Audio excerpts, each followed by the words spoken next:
GG Show.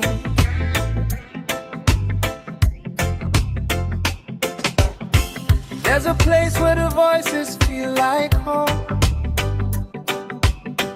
where the truth is spoken, you're never alone. Every story, every art on display, bringing light to guide the way. Yeah. Saturday evening, come unwind. 5 o'clock, leave your worries behind. Tune in live, let your spirit flow. Welcome to the GG Show. Feel the GG vibe, let it take control. Saturday 5 p.m., feeding your soul. Like, share the love, let everybody know there's healing in the GG Show. And if you miss it, don't you worry so. Midweek evenings, we still gon' glow. Wednesday 6 p.m. on the radio. You can't miss the GG Show twice, no. GG George with a heart so true. Edris Grosvenor bringing wisdom too. Kendra Mackey with grace so bright. Leslie Bob Semple shining light. Philip Drake speaking life so clear. Winston Jacobs dropping truth you hear. DJ Quinn with that smooth control. The matured mixer in your soul. To our family listening far and wide, across the ocean, standing by our side. Every click, every share you give keeps this love alive, helps the message live. So pass it on, don't keep it to yourself. This kind of love is for everyone else. Feel the GG vibe, oh, let it take control, let it take control. It's Saturday 5 p.m., feeding your soul. Like, share the love, let everybody know there's healing in the GG Show. Wednesday is the replay, let the blessings flow. 6 p.m. on WFFR SunshineRadio.com. You heard it once, don't let it go. You can't miss the show twice, no.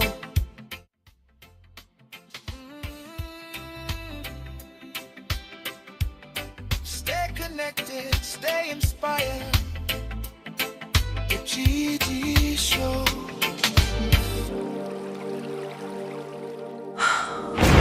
Life doesn't always go as planned. There was a time when everything felt lost. No home, no direction, no certainty about tomorrow. But even in the middle of the storm, purpose was being born. This is more than a story. It is a journey of rising after the fall. From homelessness to hope.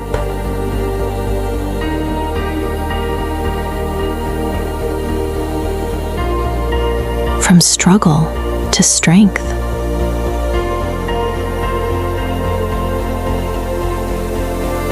Purpose in the storm. A story of faith, courage, and rising again. Get inspired, get strengthened, get your copy today.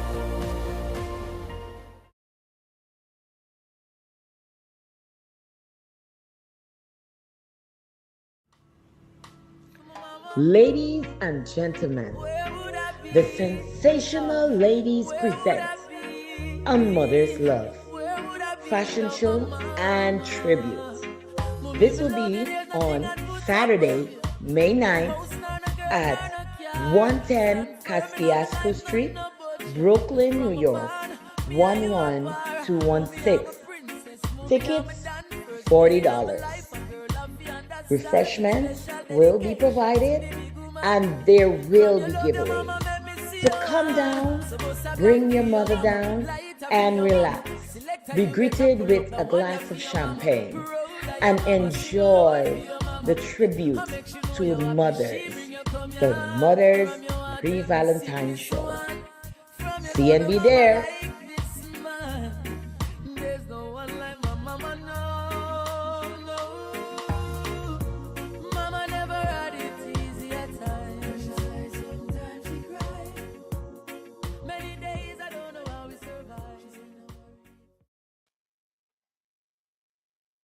Ladies and gentlemen, I am DJ Crane taking this time to welcome you into the Gigi Show once again. We have it here every Saturday from 5 p.m. on the airways. We are live on Facebook and on YouTube and other platforms.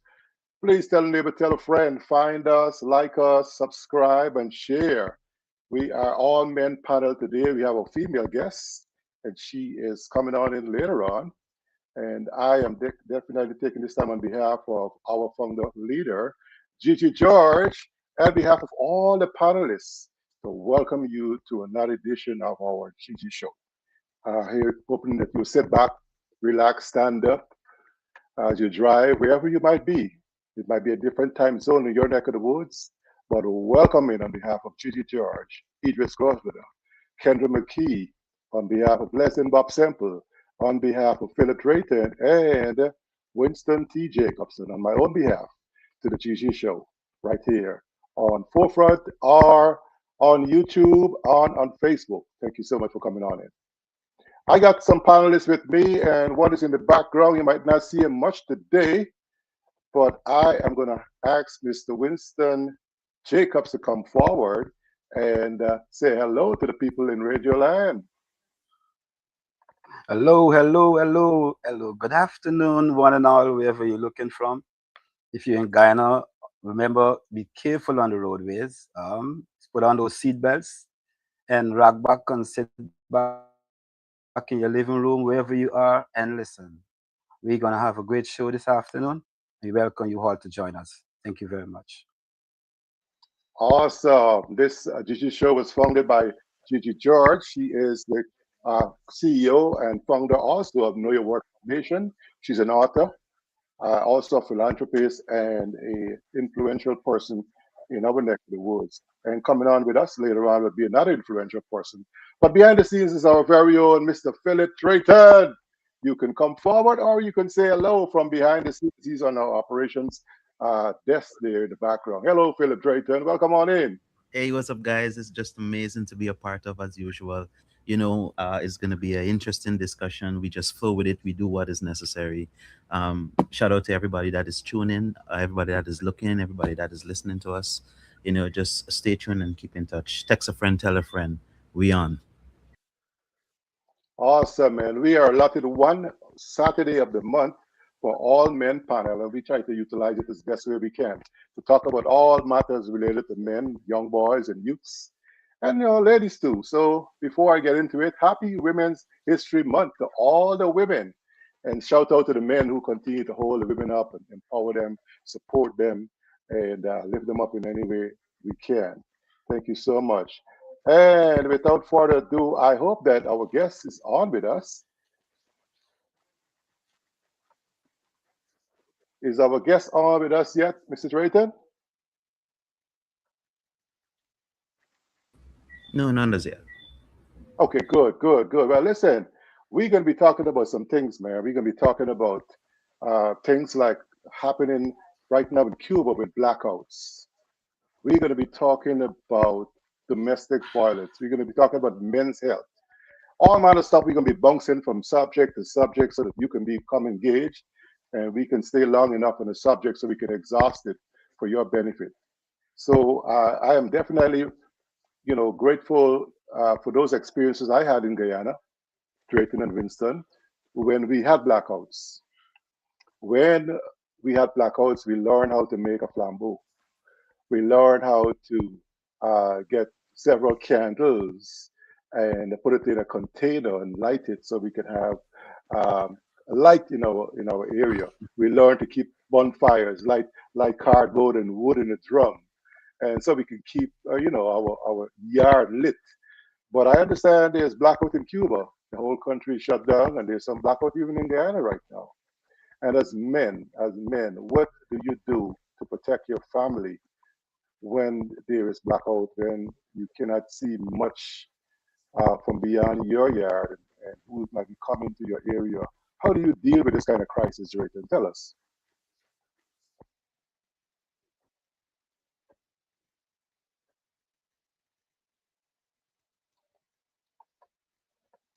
Drayton,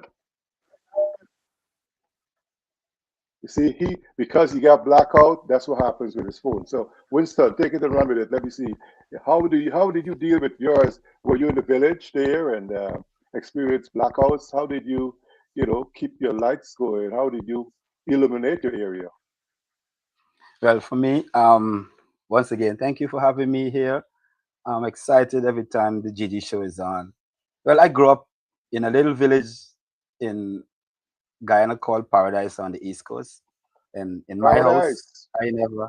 I never had electric light. We had the wall lamp where my mom used to Mm. have the newspaper every morning to clean the sot from the lampshade, Oh, talk and it about was that. yeah.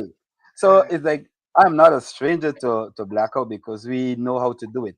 And one of the good thing with us being a family of 10, sitting in the backyard, sometimes we had have a bonfire and we talk Nancy's story and try to comfort each other. But when I moved to Nabaklis, I was fortunate. I was 9 years of age, and my little sisters, them, myself, and them used to be hitting the switch, pulling it off, hitting the switch, turn it off until we got a whooping because you can't be doing stuff like that in your house. And mommy like, listen. But then dealing with blackout is not an easy thing, and it's like amazing to know that even today, from the age of 9 until today, we still can deal with it, and there should be some Mm. solutions. But our candles, the candles, and like when my mom used to sweep the yard, she used to sweep the yard and left all the garbage in one area. And Mm. that when she light it, now they used to help chase away the mosquitoes. I But remember those it was days. it was fun. It was fun being around in that time. And like I think it was 2009 when I took my son to Guyana. Man, we were in the living room and blackout. He like, Mm. Daddy, who turned off the light? That's the first time he experiencing blackout. Who turned off the light? I'm like, no, it's not. No one. It's this is black. It's a blackout. What is blackout? And he was scared to see the darkness. So I think there's something should be done with the blackout. Even the crisis in Cuba, I do hope it can be resolved. You know? Yeah. It's something to do with it. We have a Kaitro Falls over there. We have means of producing energy over in Guyana and other parts. What is this problem that so exists that we would lack this kind of power? We have to get a barge and all these different things. Do you So know? Well, oh, sorry. so, Go on, Jay. Welcome back, y- Mr. Drayton. so you guys see me going in and out. You know exactly what is happening Yeah. Yeah, because we yeah. had How blackout outage, since man. 10 o'clock this morning. And Ah. blackout is still lingering here in most parts of Georgetown. So you could Mm. understand exactly what it is we're talking about. But blackout in the early days, especially in my humble experience, was something it was kind of fun. When blackout come, everybody come out of the home, everybody hit the streets. Sometimes we start playing sal-out, we start playing hide and seek. There's Yeah. certain games being played too as well, clap games being played. And then the elders would come and would tell we some zombie stories, and somebody in Oh. the crew always had some experience that this guy is scared, and these type of stuff would happen. People would actually sing until the lights come back on. This Yeah. was, and this is in Tiger Bay. I'm still in Tiger Bay, so we understand Mm. exactly what we used to do from a childhood experience coming up. But this is the 21st century. This is 2026, and family and households without power source is something that you won't hear when you go to certain parts of the world. We are oil producing nation too as well. And if we're going to look at generation capacity and these type of stuff, what is required for us to move from one level to the next? I mean, we should have the leaders, them that are doing the policy making and the implementation to ensure that we impacts all the lives of members of society. Could take these initiatives into perspective, should recognize and understand when we should perhaps rent a ship or two, or if by chance we should look at other alternative to recognize Yeah. that there's the type of generation that is required and is present here in Guyana. And I think we could move forward. We still have a far way to go, but I am seeing some level of progress that is happening in various aspects. So maybe in the next coming years, we will do what is necessary to ensure that blackout is a thing of the past. But as it is presently, no, hey, we are still tarnished with blackouts, a significant amount of hours, and then perhaps maybe an hour or two after you will see a notice, that will hit social media saying this is the reason why, etc. But then again, if you ain't got current for charge your phone and them kind of stuff, how you actually getting access, to external information. So all these things are kind of problematic presently in Guyana, but it is something that requires a work in progress. Awesome. But gentlemen, how do we deal with our family, our kids, and how do we deal with safety when it comes to having a power outage as frequently as what we're hearing about right now? How do we keep ourselves safe and our children safe? What kind of mentorship we give to our children for situations like this? What would you do, Winston, if you were there and you had three, four kids, teenagers who want to get out on the outside and it's blackout? How do you keep them to? How do you make them understand that safety is your concern in your environment and not to be away from your presence for these times of blackout, power outages, we want to say. I remember back in school, we used to get fire drills. So anytime they ring, they ring the bell, and everybody know so many rings. It's time to evacuate. But I'll teach them how to deal with the blackout situation, and let them understand that it's something that we don't have any control over. So when it happens, just be cautious. And we have food in the house. We have flambeaux. Candles should be here in the house at all times, and there's some powerful flashlights with high beams. So we got to Mm, equip ourselves and know that in each one of the kid in the room they can have a light. And for now, we in a different ages we have the those lamp that what is it? But we have different things that we can use, and let them understand that is be safe, and safety is how we can deal with it. yeah, for us, I mean, we had to shut the gate, put a chain on it, that kind of. In the village, we just make sure that the animals were, safe in the pen. We take a flambeau and go make sure we check on the pigs, the fowls, because even in blackout, thieves don't rest. Thieves work more when there's blackout. I mean, they come and wring the neck of your chicken But and, those and take it those out in the bad yard. dogs, Make sure your dogs, and don't forget your them dogs bad are dogs. They got cooperating. some dogs in the yard. Yeah, Them is the number one security. Number yeah. one security. So you want to have at least a dog that is not a rice eater only, but can definitely bark to scare people off because thieves don't lie down and sleep in the dark or with a flambeau. They try to find a home that they can find something from. So you got to watch out for all of that. So that's why as men we need to know where everyone is in our household, and if a sound comes up the step in a blackout night, we need to know this is a visitor coming unnoticed, unannounced. So safety really matters. I got to go back into law enforcement days because that's when people really find that opportunity to come break your homes and carry your property. And as men, let us not be callous when there's a power outage. I'm speaking to the men in Guyana and Cuba, wherever they are listening.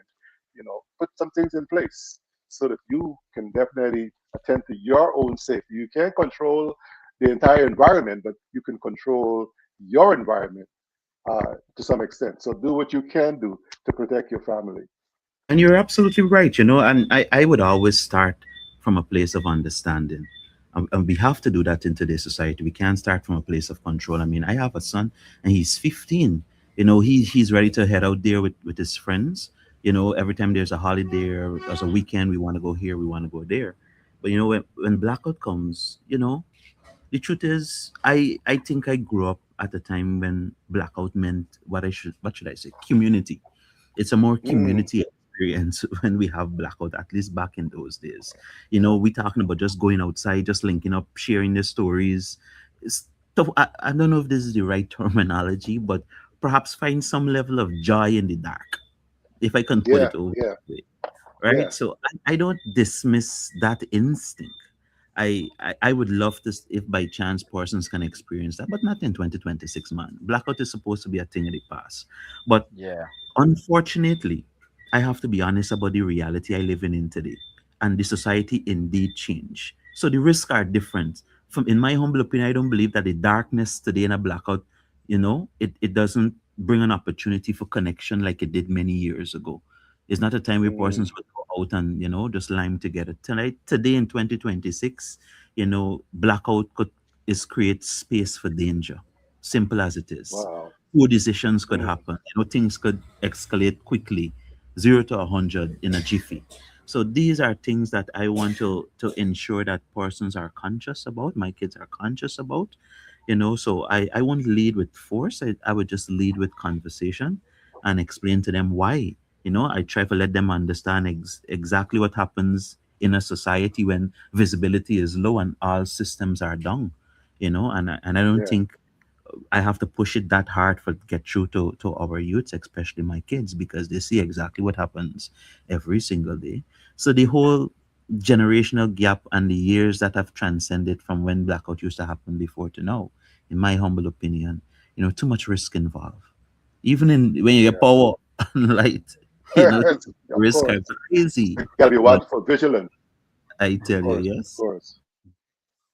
20 minutes into the program, we want to say And thank you to all the folks who are leaving comments in the chat box. Hello to Gigi George and Idris. They're saying hello to us. And Michelle Livingston, welcome on in. Mary Figueroa. Kendra McKee, hey, hey, what's happening, Kendra? Good afternoon to you, back at you. And also saying good afternoon to Raquel Gentle. She got some comments there for us, guys. You want to pay attention to those, and so we can tackle them as we get into the meat of the conversation. Leslie is here also with us. Good afternoon to you. And those of you who are watching incognito, please make sure you come on in and be part of the conversation. Share the link, please. And those of you who can get onto YouTube and make sure you like and subscribe to there. Onika Grant, good afternoon to you. Welcome on in. And all my incognito silent listeners, please make sure you make your presence felt here with us as we discuss matters of the heart. All men panel. So you were saying something over this. you mentioned earlier about the Kaicho Falls. Therefore, we're talking about hydropower. But the Kaicho Falls is too big. That's a big. We have enough smaller falls that they can use and get hydropower. And I don't know what is preventing them from dealing with that.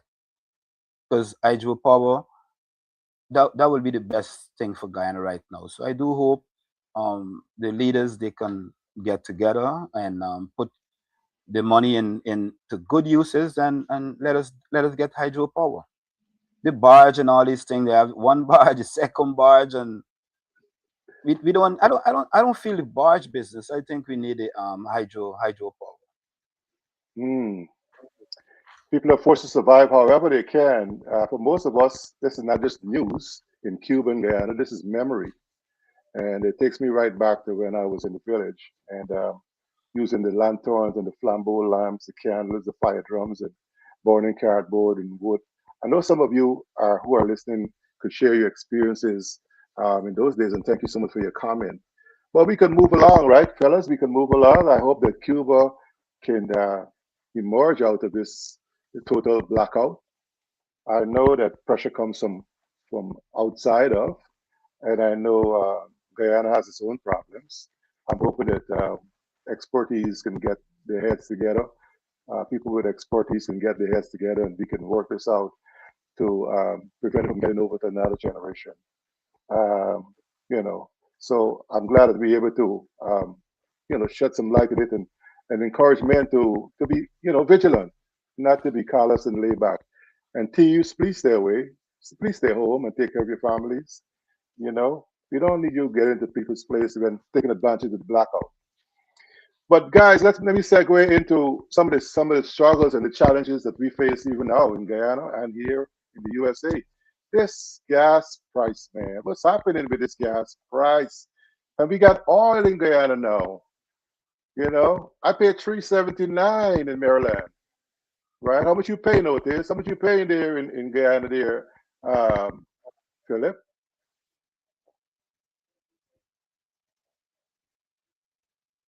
It's pushing to Gas 395 per price is gallon terrible here, right Rice and now. Daily. Talk about it.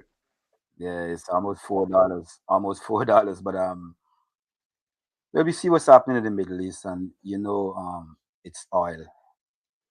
And when that problem is escalating in the Middle East, the oil price will go skyrocket. But we just got to hope that the warriors them that war that they create a war knowing that it's gonna happen. So I do hope they have the solutions to make the oil price go down because we all feeling Yeah. it, and it's not for now Mm, because I don't know how much you keep following the news, and like I don't want to say too much about which news outlet to look at, but you gotta try and get to some real source and pray mm, that your leaders that you have in place they come up with solutions because yeah. invading someone country and trying to regime change and those things it's not really a good thing to do. So I do hope the leaders Yeah. they come Yeah. together and realize that the poor man feel it. Peter Tosh had a song he's saying, only the poor man a feel it. Because when they Yeah, when they man. create all these vibes, the poor people feel it. They upstairs and they could get anything they want. So you gotta think about the Yeah. poor is always amongst us. Yeah. But then there's also less movement, more pressure, people choosing between fuel and food. And as men, we have daughters and sons, and your daughter can always come rub your head and say, "Daddy, can I borrow your car?" And she would drive it perhaps and bring it back no gas. How do we deal with these situations now? Would we say no to our daughters as they come to borrow our rides, fellas? Where my fellas at? Patrick Rose, welcome on in. I love to see when the fellas are coming in and commenting, man. Thank you so much, Patrick. Where are the fellas, man? Where are the fellas? Ladies, please, y'all bring your husbands and sons to the front of the class, please. Ladies, bring them out, bring them out, bring them out. Patrick, thank you for your comment. So, Otis, would you lend your daughter your car this time, man? Paying 389 for gas now, and they sometimes I know I had the experience. Let me talk about me. I had the experience that I used to lend my car out, that they bring it and park it up, and I'm trying to get to work next morning and there's no gas. I'd be like, oh my goodness. Now I got to turn and go to the gas station and then divert from my regular route to find my way in. But we're talking about gas, we're talking about blackout, we're talking about men's health, and some more as we wait our guest, Miss Melissa Atwell, is going to come in with us, better known as Melly Bell. In the meantime, we are definitely having our discourse on matters of the heart here. All men panel for the Gigi Show. Shouts out to all the folks who follow us every week. And Quinn, Drayton, I go will ahead. say this to you. The gas lashing everybody all over. Yeah. And I am assuming it is because of what is happening in the world today with conflicts. But Mm, I want to clear up something because I think there's a lot of confusion out there. tell Fuel them. Tell gas them. pricing Guyana presently is just about, let me say, about 80 cents per liter. Like it's about what, 170? About $170 per liter. Honestly, Mm. gas in Guyana is actually the cheapest in the Caribbean presently. Ooh, You know, that's interesting. and that's a whole different citation because if it's so cheap and we still feeling the squeeze here in Guyana, something wrong fundamentally. But that's a whole story by itself. But that's not the Mm. real issue. The real issue is here in Guyana, we are now a oil producing nation and we are still operating like a country that is dependent entirely upon imported fuel. There's how we moving Mm. right. So even though you hear Guyana is an oil nation now and we got oil and these type of stuff that is happening in society that you hear, we we have the resources, yes, but we don't control the value of it, right? It is not refined Mm, here. We don't control the value of it. So that means that we are still at the mercy of international prices. So when things like war and these things happening, of course we are affected. External systems too as well. We are affected. And we the people feel the pressure when the prices move. So for me, I think the conversation is just bigger than the price at the pump, in my humble mm, opinion. I think it is about structure, especially here in Guyana. It's about independence. It's about building the right capacity in Guyana here mm, for refined oil. I think there are stocks presently, right now, about the government trying to look back into this whole concept of refining oil here. I don't know if it's something that is feasible. I don't know if they did any study whatsoever. I don't know if by chance mm. you can tell us exactly where the loopholes are. If they come to a decision to say, yes, we want to refine oil here in Guyana, tell us exactly what is happening. I know Trinidad next door have their oil refinery. I know the position with oil in Trinidad thing, and maybe a collaboration with Trinidad and Guyana is something that we can see that can benefit both nations. I don't know exactly what it is you're trying to do. So structure for me is the biggest problem. So Mm. and until we try to see how best we could rectify that, we will continue to feel like that we have wealth beneath our feet, but not enough control over how it benefits our people.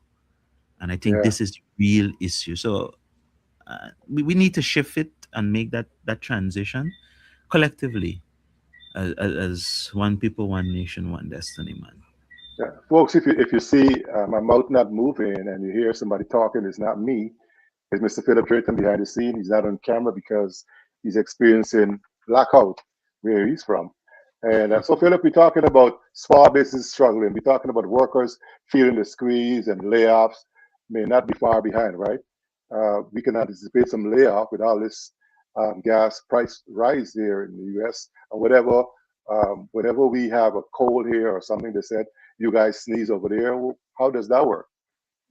And as we as men, are we planning or are we just reacting from what's happening around us?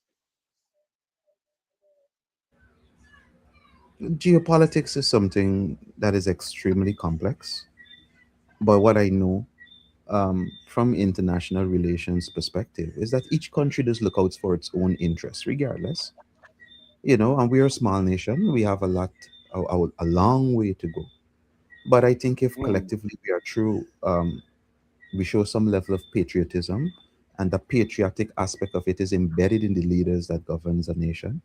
I think we will make the decisions them that will ensure that the people of the nation benefits. The nucleus aspect of development must happen from the people. So, are we reacting to an extent? Yes. And I think that is because we lack certain leadership qualities and certain guidance are not there. Persons with the intellectual experience, along with the persons who didn't know how to spend substantial amount of decades in areas that could help transcend our country in a particular aspect, is not present. So there's a lot of factors to it. Um, yeah. but we need to see how best we can move forward collectively, and we can do that a day at Mm. a time. We have no other choice. Because Winston, you would agree that because leadership is not just panic. Leadership really is about preparation, right? You would agree with me. Well, there's a big difference between being a leader and being a boss. And if you differentiate the two and you deal with on a perspective of a leadership, you will have a better scenario. And Mm, based on what Drayton was saying, everybody's basing the argument on the oil at this moment when hmm we are living in a country which is 83,000 square miles, which should be around 316,000 square kilometers, less than a million in population,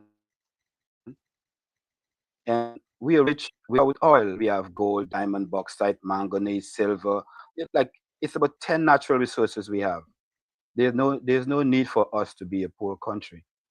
And on the point of they trying for them to start refining oil, they cannot get into mm, refining oil when they already made a deal with all these great companies of Exxon and them that doing the refinery. It's not like Africa where this country take over their own resources and chase out those people that were controlling it. Look, countries like Burkina Faso, Niger, Mali, and those countries are benefiting from the wealth of the country because they start to Mhm. control and refine the gold and all these natural resources in the country, and the people is benefit from it. So all of these Yeah, natural resources we have, we are rich without oil. Now we're richer with the oil.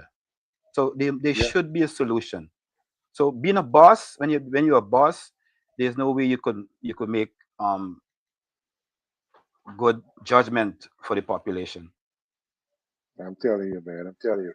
Parmenan Lau, he says, Gigi George, why am I not on the panel? Gigi, why is he not on the panel?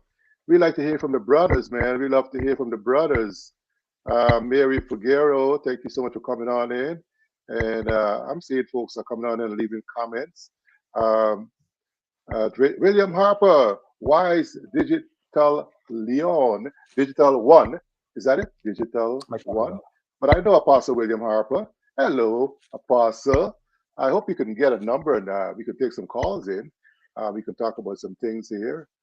We are the Gigi Show, and this is all men panel tonight. But we having a guest, a female is going to be joining us, and we're having some small talk while we have our guests come on in. But let's move on into things that affect us here and might affect the world. Essential workers can't survive this shutdown, this TSA shutdown situation where flights are going to be delayed. People are leaving the job. People are not able to buy gas and pay the mortgage and their rent. You know, people cannot go to see the doctor because they can't have enough money to support their families. What's going to happen if this country, the shutdown continues for another month? Two-pay period so far. And I have friends working at TSA, like my friend Sabina Jones. I know friends of mine who are TSA agents. Winston, are you traveling? How is it going to affect you? I know folks are trying to get ready to go to Atlanta for Memorial Day weekend. Folks are trying to go home to Guyana for the 60th anniversary. I hope that you guys know that you need to get to the airport at least 3 hours before your flight leaves, right? Let me put in that PSA right now. Right now, as it's happening, please make sure if you're traveling, get there early so you could. And let me tell you, Clear, because I used to subscribe to Clear because I like the little VIP treatment sometimes, then so you got to treat yourself well sometimes.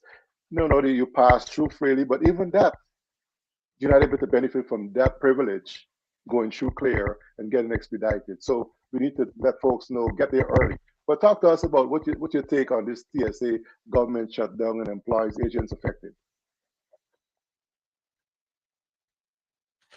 It's affecting us. We we gotta like you say, get to the airport very early. But for me, I'm not planning a trip at the moment. But those who are planning their trip to go, um, these are some problems will affect us because when the war started, there are so many flights that grounded. People couldn't travel. So people need to get ahead of time.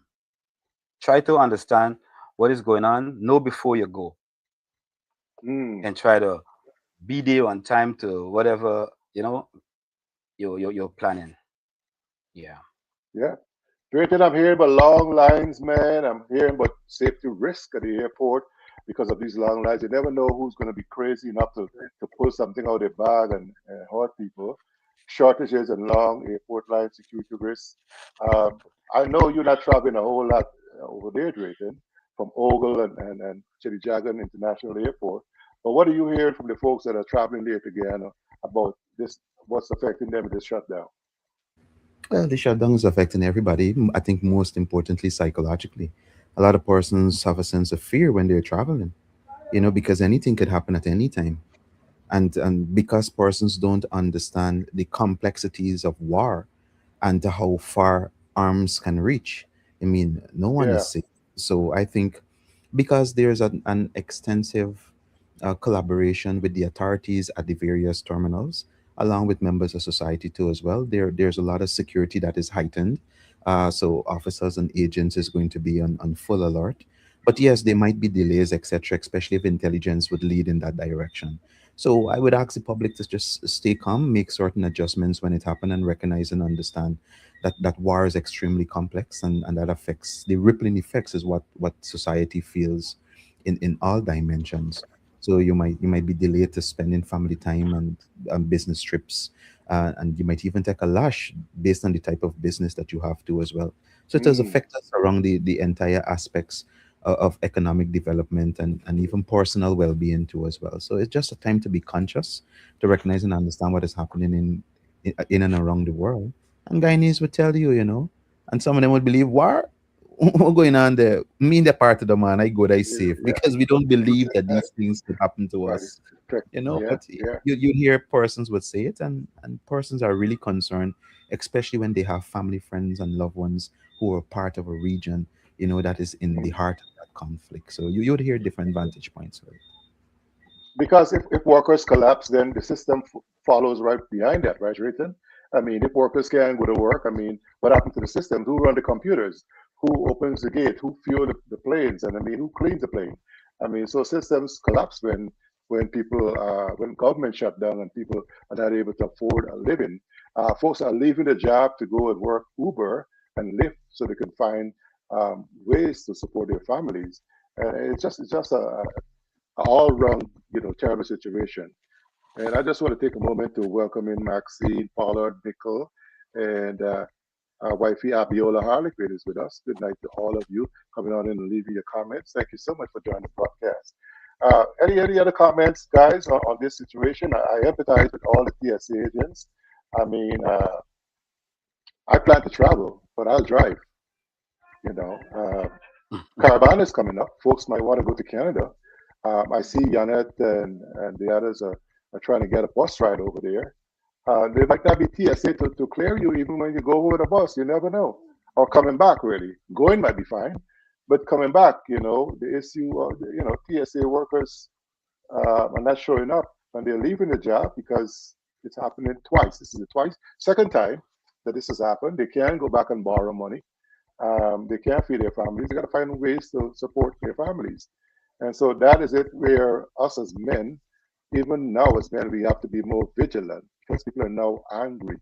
People are now frustrated.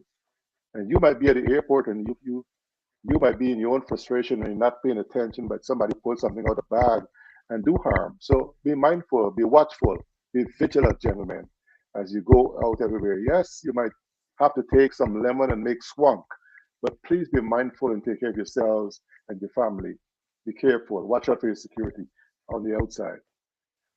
We are waiting Melly Mel to join us to talk about an event coming up. This is the GG show, and we miss our lady panelists. They're celebrating their Women's History Month this month of March, and they are watching us from the comfort of their homes and supporting us morally and in cyberspace. And we're grateful for Gigi George. I see Sherry George there also, and Idris and Leslie and Kendra. Thank you so much for staying with us. The all men panel, gentlemen. Otis, is something you want to raise on one of the topics that's burning your heart before I move out to this segment? I know health is Um, always your issue. There's the bushman, but boy. Hey, before I go, hey, as you were there's the talking about, bushman, boy. There's the say that, bushman, boy. But Hey, say that, there's the Cappadula sarsaparilla granny backbone. boss I need itself, my boy. bottle, man. Here I telling you, you could as you get were a talking about my sister, Kendra, and Gigi, Leslie, and Idris. Yeah. Next week topic gonna be the importance of women's health and the transparency amongst their community. So next week, Mm. make sure we join in to be a part of that discussion. Once again, the topic is When it comes to health, I'm still, I'm still trying to figure out why are men scared to go see the doctor? Why are we scared to go see the doctor? I We think gotta you got break. an We answer, need man. to Oh, break. yes. We need to we need to break that fear, man. We need to break that fear. Yeah. Yeah.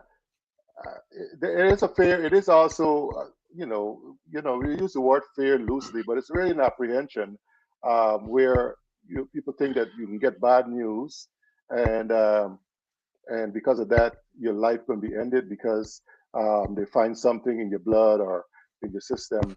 But right now, what is trending is uh, the cholesterol, high cholesterol, and we heard it on CNN asking us to take lipid tests. Lipid tests. I lost a good friend. I mean, I saw him a week before he died. Went all over the place, committed some money, and was enjoying life. And then all of a sudden, you hear the man died from cholesterol, high cholesterol, or bad cholesterol. That was a tough time for me way back in, what was that, 2012 or thereabout. And then I really, really take it seriously that we have to pay attention to those LDLs and HDLs, the good cholesterol and the bad ones, and your triglycerides. Where are my nurses and my health people? Are they online? Let me see. Who is my nurses, my LPNs, and my RNs here, my CNAs, and those folks, man? Come on. Help the brothers what we need to do to take control of our cholesterol, of our health conditions. Talk to us, ladies, what you think we ought to do. Um, I can take your comments on the chat, but I know Otis got something he could tell us about his take on health. Health and wellness, we're in that segment. Many men are raised with the idea that they should man up, that they should man up and be self-reliant. Admitting to a health problem can feel like a sign of weakness to some men. And some men Mm. are silent with sickness. Listen, for me, I'm gonna talk.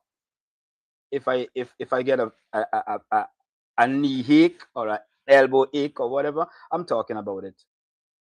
I'm gonna let my family and friends know because losing my friend recently, he didn't want people to know. He told one friend and telling the other friend, don't tell that person. I mean, I don't understand. I mean, for him, and he died, but some people, when he died, that's when they learned that what he had. Men need to speak up, not just men, women also, because health is not a man thing. But I think women are more bold to go and get tested for whatever is affecting them. So I think men should, this is 2026. This is not 1990 or 1972. They have Yeah. technology all around that knowing of something early and deal with it from early, I think it could save your life. So men, stop being silent. Stop being silent with what you're going through. I know sometimes you don't like to talk about things, but find someone. Hey buddy, I ain't feeling too well recently, and whatever. And let us start looking at our food, the food we eating today. I think it contributes to a lot of health issues. So our food, what you eat, what you drink, and let us learn to detox. Remember the days when your mommy used to soak that cinnamon pot at night, and as you wake up, Saturday morning, you gotta drink a potion. How many of us had some cinnamon or whatever you want to detox with? When last? And everybody now seeing different thing. Everybody rushing against this soursop bitters now. The whole world talking about soursop bitters. I mean, it's good, but then again, you could. One girl tell me she got X amount of bush in her kitchen that she bring, and she give people when people ask. I said, so when last you had some? Bye, it's been a while. And she have the Carolina bitters and she have everything inside in the kitchen and not using it. A lot of people wake up and they introduce the kids to fast food. And I think McDonald's and this fast food, I think they have some drug inside that attract our children. I got a friend was telling me his daughter was 1 year, like 3 months, and they coming down from out of town. And she in the back seat in the car in a car seat, and as he drive, he even making a different song when she see like, and he didn't know where she was looking at the McDonald's sign. Every time she see it, and she's screaming until he passed like 3, 4 McDonald's, and he started to pay attention to what she's screaming at, and it was a kid's meal she had wanted. And when he stopped at the next McDonald's and gave her that kid's meal, she eat and she get quiet and she fall asleep. So the fast food is tearing us up from a tender age. Let us start cooking our own food and eat right. I think that should help us. That should help us. I have a remedy coming up for the ladies. It's soursop leaf and sarsaparilla. And when Oh, man. Bushman, coming we up, tell you, this why coming waiting up. for here all the time, you know. It's the Bush boss. I sit down holding me breath here, so waiting for hear the Bush boss recommend the real proper medication. Yeah, that's coming up. Yeah, But it's very good. you guys gonna get my interview coming up on DJ Quinn soon, and we're gonna be talking about the health and the different bush I have coming up. Okay, Bro, but so but I'll be those helping things, some Awesome. folks. but honestly, those things keep you from having that medical intervention, or you don't have to go to the doctor that regular using those quote unquote local bushes, because here in Guyana, I mean, if you go in border market, there's a specific area that is designated for substantial amount of years where people sell the various bushes, and you know when you walk, you get the scent. You know Hmm. that that this is how. But those things really work. I heard people talk about Mama Fifi and all the different interventions that are not so clinical or medical. The medical way of dealing with a detoxification and these type of things, it works. Great. And Mama Fifi let was me, one of the. Go ahead, Quinn. no, tell me about Mama 50 because I went there and get my clean out. I could tell you it worked for me. She was one of the greatest bush medicine woman I could think of. And there's another woman used to live in Golden Grove. Her name was Orentia. And those people, I know some old folks that never been to the doctor, and they live to be 95, 100, and they just eat right. The food, it's all about the food. And yes, those bush, they really work. They really, really work. Because, all right, to detox is very important because number one, you're eating everything from rope to soap, as some people will call it. And you're drinking a lot of soda. All these things you're drinking and you're not purging out because things come like, look, me have a little stomach, I'm working on it because you know I've been wasn't eating and using the healthy stuff, but here You I am walking now. on your stomach? What you doing? What you doing? Yes, You yes, walking on your stomach? What you doing? I'm doing Tai Chi. I'm doing Tai Chi right now. I You doing started Tai doing Chi? Tai Chi, You doing and Tai Chi? yes, sir. Yes, sir. I Yeah, but signed up it for do better well. health, man. Better health. And Bonham, our founder leader, Fox Bonham, he had wanted Mama Fifi to come on board with him, and she refused to be a part of that, but she stayed with her bush. And I remember the first time I been to Mama Fifi was when I was coming to the United States, 2001, and I go and get a vomit, they call it, and it was something that they mixed and gave me. I don't know what was it written, but I drank the stuff. It was something looking like a milky substance. And after drinking it, they gave me a cup of water and I threw up. When I threw up the first time, I was about to, oh, thank you, I'm leaving. The lady said, sit down. It ain't working yet. And like 5 minutes after that, man, I started feeling inside my stomach, like literally like things moving. And then that's when the real stuff came. And I threw up something, and like when you finish someone like you feel different.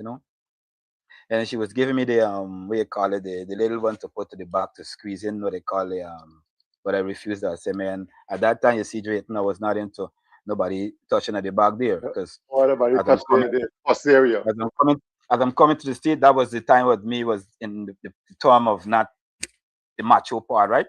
And she was giving me this syringe, say you could put it in and squeeze it and then you're gonna help.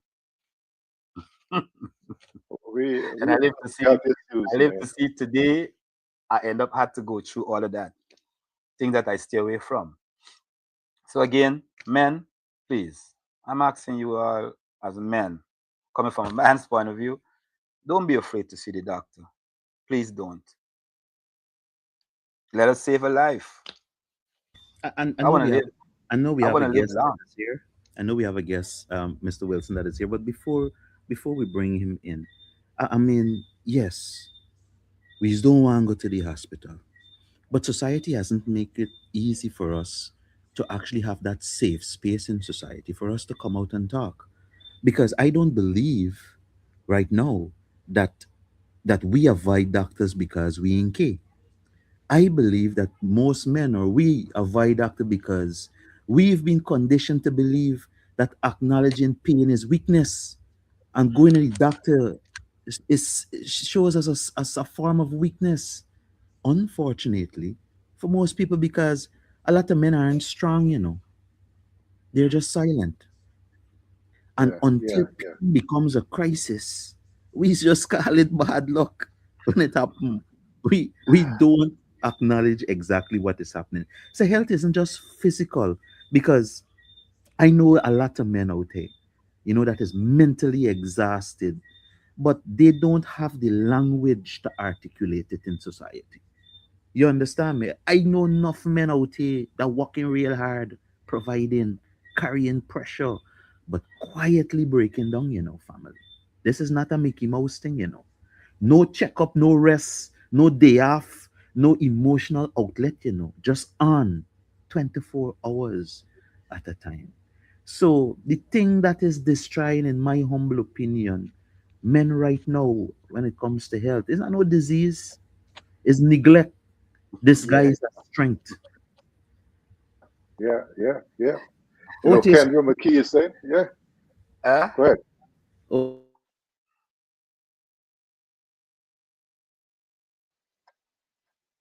Okay, I got dead spaces for both of you. But Kendra McKee is saying they're not as strong as they think. Kendra, I mean, not as strong. Somebody was saying we're just, oh, you just was saying y'all is just a set of punks. Are you a punk, Philip? Are you a punk, Winston? Huh? No, no, I'm not. I would expect somebody like my sister Kendra to say something like that. I'm not a punk because I hope the other men they are not. But fear, FEAR. One person says it's false evidence appearing real.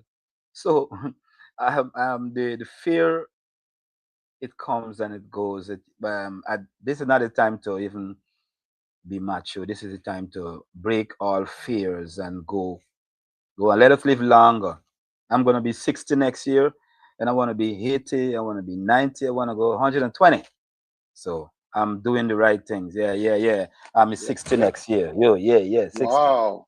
Awesome. Join the club. Join the club. But Gigi George was saying deworm. I used to have my deworm. My mom used to do it for me, but when I became an adult, I went to buy mama 50 one afternoon, and she gave me what I had to drink and give me a roll of toilet paper, and I had to stay there for like 3 4 hours. And I'm gonna tell you, man, you don't want to see what comes out when you go to that bathroom, man. That thing works. But we were talking about bush medicine, and y'all don't get me started. I used to sell bush when I was a young 11, 12. Latest I sell bush was when I was 16 in Georgetown, New Amsterdam, Linden. At least all the markets in the country of Ghana I sold. I sold a bush that ladies can get a clean out after the menstrual cycle. You use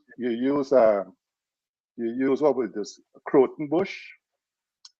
You use the bitters. What did I put? Was three different bushes. Oh, the information bush, the Karen Crow bush, and the sorrel. And you boil the three together, and they get a good wash out after the menstrual cycle. And I learned that from women, older women, who said it worked for them. And I know of one lady who wasn't making any babies, and she bought my bush, and she got like 7 kids now. So I know the bush really works. were you He's selling from them? Bell Folks. He's from Bell Folks, West from Bell Folks. Y'all know what I'm talking about. Don't let me call names now. I know it works. And I know that sarsaparilla, granny backbone, and that capadilla, it works. And but you can't wait till when the tree get big and strong before you start using that. You You know, gotta bend you it can't before wait it. till you Bend it gotta bend it before it. early, man. You gotta drink Balgo early. You gotta drink all these things early. Put it in the system. Now, when things start to bow down, you're trying to use stuff. No, you got to be using those stuff long ago. You got to make Listen, your own Mr. sago Mr. Quinn, oatmeal. Mr. Yeah. Quinn, you're using the word. Please let the people know what is balgo. Okay, okay, all right. Well, yeah. Yeah. So now balgo is you use some flour, you make sure you parch the flour properly, right? And you mix it up with some essence, some nutmeg, and some milk and some eggs, and you make it boil properly. You can put in some. I'm telling you, man, you can boil it in Capadula, sarsaparilla, and granny backbone water, and Man, that is a can, mixologist, no boy. Now you're y'all talking me don't get me language. started. Don't Yeah. don't don't get me Anyway, started in Bush, man. guys, we about to sorry to interrupt my co-host. Dunstan Wilson is ready to come in with us. Dunstan Wilson, the founder of NG News Guyana 24 from Ontario, Canada. So we are happy to have him with us. So, without no further ado, we like to introduce Mr. Dunstan Wilson. Hi, good Welcome in, afternoon. Good Mr. afternoon. Wilson. Awesome I'm to not have you sure. in the Can men's you hear panel, me? man. Yeah, loud and clear, loud and clear. As we say, strength five, strength five. Okay. So welcome to the I all am men panel, trying man. to. Seems like he's getting a little bit of technical difficulties there. I'm here. We're hearing him, but he's not hearing us apparently. Maybe Canada get Yeah, blackout. I know. You get blackout in Ontario, and it's them is giving New York light, buddy. Canada give Yeah, New that York that light. Ni- I Niagara can hear you, Falls, huh? Ontario get Winston. blackout. I can hear you, Winston, but I can't hear the young man in the blazer for some reason. Oh man, you better be hearing me, man, because I got some questions for you. Maybe. Oh man. So you hearing me? You don't. I thought we say like you had blackout in Canada. Canada Oh give no, no, America no. We light. don't have any. We don't have. No, we don't have any blackout here. So things are good here in London, Okay. Ontario. So Yes. so Winston, go ahead and ask him some questions and let him talk to us since he can't hear me. Oh, okay, Dunstan. You're still not hearing Mr. Quinn, right? You're not hearing him. Yes. For some unknown reason. Yeah. Maybe what I can do, I can probably go out and come in back again, and let's see if that works. Because Yeah, I let's was try hearing him. that. Let's try that. Yeah, make a And try. say hello Make to my a folks. try. Yeah. Go out and Okay. come back in. So Yeah, So you're gonna Gigi is come back. talking about what you bake also. Be mindful of what you bake. Uh, Drinking and eating. Tai Chi drinking and eating. Be careful what you eat. Uh, I'm telling you, man, these ladies are firing us up on the tread. Raquel Gentle, she said she saw her mama. She saw Mama Fifi daughter, Miss Gloria. Yeah, the daughter took over the business. Yeah. Pastor Milford Chase is with us. Yeah, yeah. So let's have some of the fellas interacting with us. Please bring the gentlemen to the front of the class, please. This is an all men panel. We want to talk to men. If you got problems down there, up there, wherever, we want to talk to each other, right? Mr. Wilson, you hear me loud and clear? I hear you loud and clear now. So I was Yes. able Awesome, to get that man. fixed. How are you doing? Say hello to my folks in Ajax, man. In Ajax and Mississauga. Say hello to my folks over there. Oh, nice. I am in London, Ontario, so I'm a little bit away from Ajax. Yes. Okay, welcome to the panel, man. All right. Otis, Thank I you. must still let you ask away on Mr. Wilson, so Yeah. we can pull some things out of him this afternoon to help the men, empower the men here this afternoon. Welcome in again, So, Mr. Mr. Wilson. Wilson, welcome to the show. How you doing? I We're am glad to doing have great. glad to have I'm you. doing Thanks. fantastic. It is not too cold this afternoon, so I think spring is about to take over. But this is Canada. Snow can pop in at any time. So Great, great, great. So, what do you think about men that in this time of health issues? Why you think that men are silent and how they want to speak about what they're going through? are they really silent? I'm not sure about that. um, I was listening. I was listening to. I was listening to the gentleman just now, and in respect to the whole mental health issue. Um, to answer that question, I believe that men these days are even a little bit more vocal. Um, maybe when it comes to certain health issues, you find that men don't really have certain conversation. So um, I can understand that, but I feel that in a society that we live in now, men are even more vocal in respect to dealing with certain issues, and then we can probably break that up, and then we can see what are some of the issues that they're silent on, um, and then take it from there. But when it comes to mental health, yes, it is it is something that men would think twice about, talking about certain issues. So I understand that, but I feel like each person, they probably have someone that they talk to on a regular basis that they can discuss those issues with, like a buddy, right? So that's my take on that. Okay, okay. So Yes. it's time you think men should start open up. Yeah, I mean, I think we are now in a society whereby certain things are not a secret anymore. Um, we have the opportunity to be a lot more vocal and free, um, and talk about certain issues. Now, if we bring it to the context of Guyana, um, I still, and I hope, and I hope that listeners, persons who are listening, don't come at me for this, but I think that some of us are a little bit behind in respect to discussing certain issues and speaking out on certain things.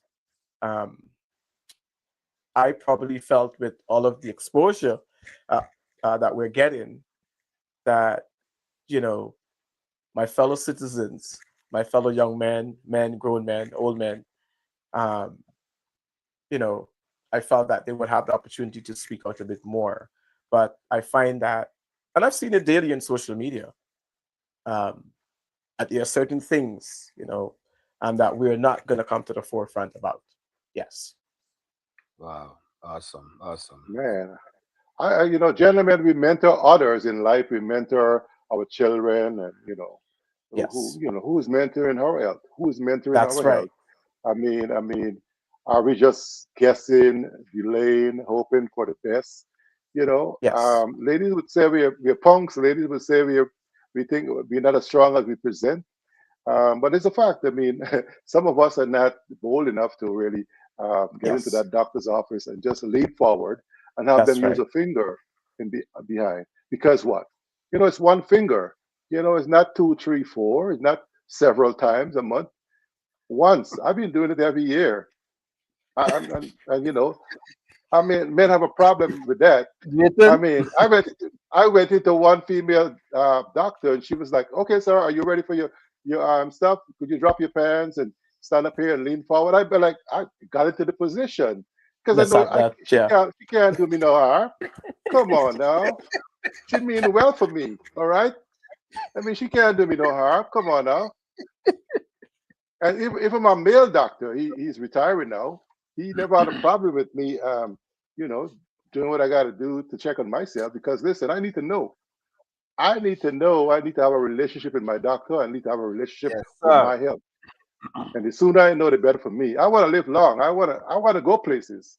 I Yes. got places to go to Panama. I want to go to Luxembourg. I want to go over there to Tortola. I want to travel. And if I'm not healthy, Yes. how am I going to do all that? Exactly. I want to go to the Exactly. Poconos this month, May, with the Yeah, ladies for the we retreat. are we I are want to go going over there. there. You know what I'm saying? And I don't want to go with a cane or a walking stick or somebody pushing me in a wheelchair. In a So I'm going to wheelchair. check myself. If I go to a job fair or anything and they're checking you for free, they're checking your blood for these kind of stuff. I'm in front of the line because I need to know. Yes. Yeah. But one time I was afraid though, brothers. One time I was very afraid because I was in Guyana. I was a cop then, and I was coming to the states, and they said you have to do medical, man. And I had to go to Dr. Baldwin Singh and those fellas and get checked out. I was scared, for real. I was scared. But God was with me, man. I was checked out, cleared, and traveled. It was like, thank you, Jesus. Because, sometimes we don't take good care of our health when we out there. Right, Wilson? You know that. Sometimes things burst. Sometimes you take it for granted that people are safe and, you indulge. And then you come to find out other things. So I'm encouraging men, don't do like I do. Take good charge of your health, Drayton. Put on two if you have to. That's Wear a raincoat, man, if you have to. Okay, do what you have to do to take care of you, man. We need the brothers, right? More than ever, we need the fellas, and we have to look out for each other. So we're not just punks. We're talking deep issues right here, and this is a safe space, right? We can be vulnerable, we can be truthful, authentic, and talk about things here for the Gigi Show. This is all men panel. We don't mind the ladies are listening. They have their own conversations too. You think when they're driving in the car and they call each other, they don't talk about stuff. They talk about things all the time. So we men need to talk more. We need to travel more, actually. And that's health care. We need to travel more. We need to travel as men more because, Winston, if you're safe with yourself, you can travel with me and I can take off my clothes in your presence and you got no problem, right? Because the women do it all the time with each other. But us Yeah. men, we got a problem. If we go to the bathroom and a man is urinating, and there's an extra stall, we gone into the booth instead of going right there and urinate next to another man. We got a problem with that for whatever reason. And so we need to be more, more outgoing with each other. We need to be have more camaraderie, you know, develop more safe space and more conversations about our health Yeah. among our men. You agree, Drayton? yes, definitely. Um, what I can say is that yeah, we have a fear for going to the doctor, man. And the medical checkup is one aspect of health that we have to take care of.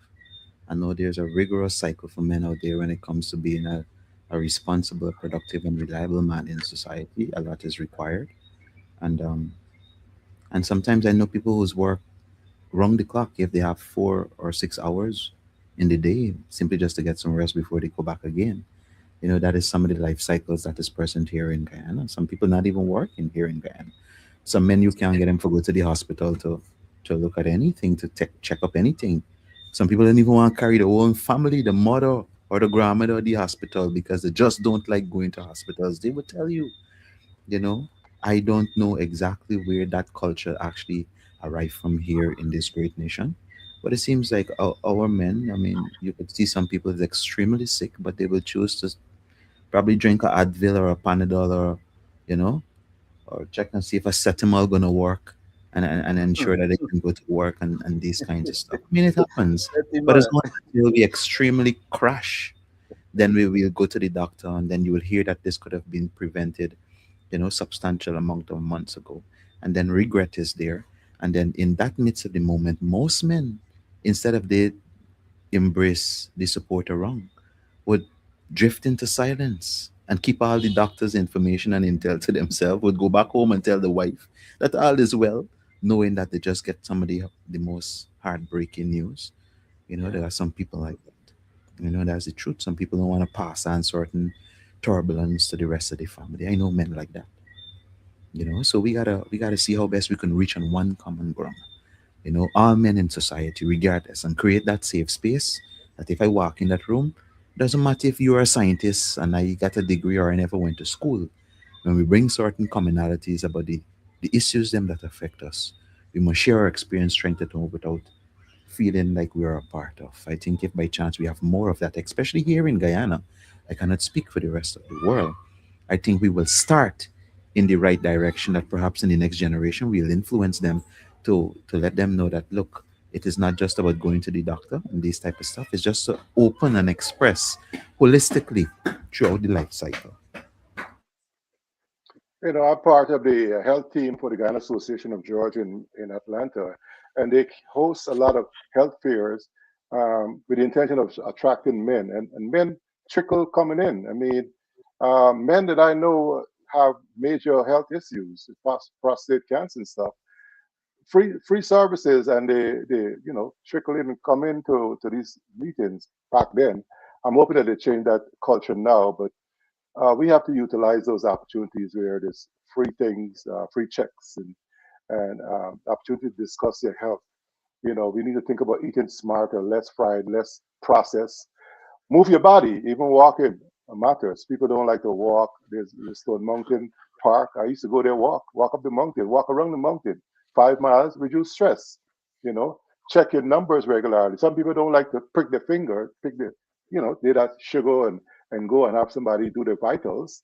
CVS can do it for you. Step in there. You're paying insurance. Go get your self checked out. You won't follow your medical advice, but you don't want to be stayed informed and we got to encourage our brothers and young ones to really really pay attention to our health, man. Like I said, I lost a young friend. He was just 40 years old from high cholesterol, and you know,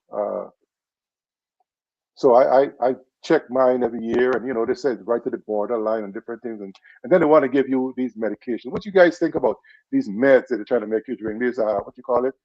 A strato whatever, and fancy long name. Um, I have a friend who works in the pharmacy, and she said, "My brother, don't take that thing too much. Wean yourself off of it gradually because there's a lot of side effects, you know." And I started it for a week or two, and I'd be like, you know what? She, you know, she kept ringing in my ears. Don't use this stuff. And so I use my oatmeal and different things. And I remember my bush, I do my clean out every 2 weeks. I buy the living bitters, the one in the bottle or the tablets. And I purge out every 2 weeks and keep things moving. You want to keep your plumbing in your system cleared, man. You gotta, you could be clogged. So a lot of things, and Dr. CB talked about what hampers people really is mucus in your body, right? Mucus really forms inflammation, get your joints inflamed and all manner of stuff. So if you can move it, put some aloe vera, some ginger, some turmeric. I could never pronounce that word well. Turmeric, I don't know, but turmeric, ginger, aloe vera. Out there, so you could put a blend together with that. No, you know what? I'm gonna ask my girl Sabrina, Tropical Blend, to do a blend for me, so I can name it after me. Quinn's Tropical Blend. Put some aloe vera, some turmeric, and some ginger, and some lemon, and I can name it mine because I'm gonna encourage these men to drink some things that can really move mucus in the body, and so we can live long, so we can take care of our wives, our girls, our mama, sisters, and our children generally. Gentlemen, what's your thoughts on that?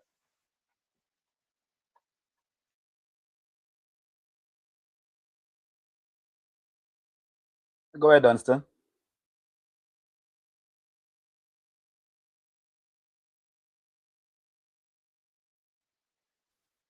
So I'm getting that space, guys. Who's talking?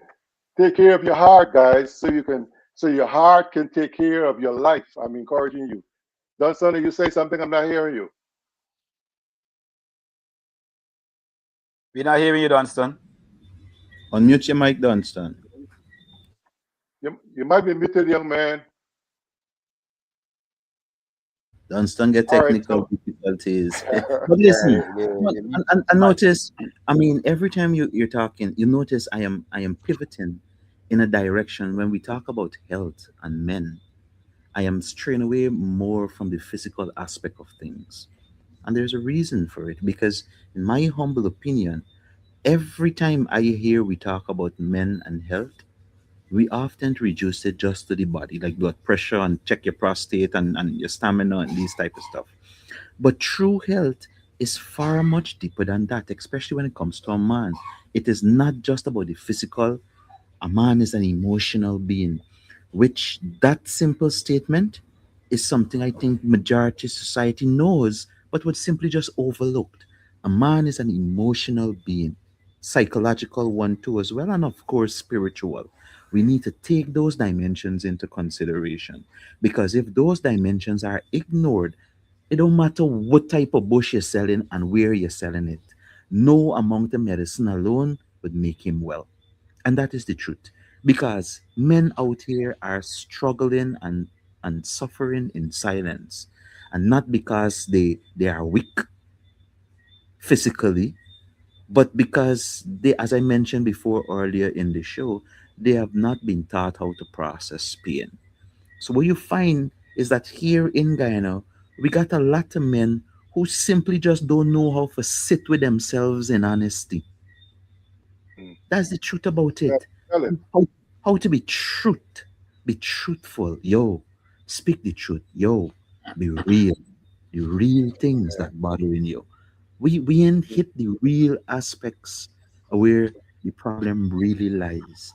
So from a conscious perspective, wellness does always begin with awareness. So a Yeah. man got to learn. As a man, you must learn how to observe yourself, how to Exactly. observe your thoughts, how to look at your Mm. habits, look at your character defects, your behavior patterns, your reactions. Look at all these things. Why? Because as a man, if you are not conscious, you will live a compulsive life.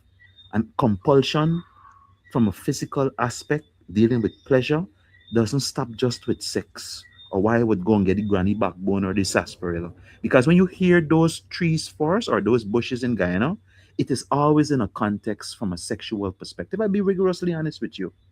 Yeah. You know, Yeah.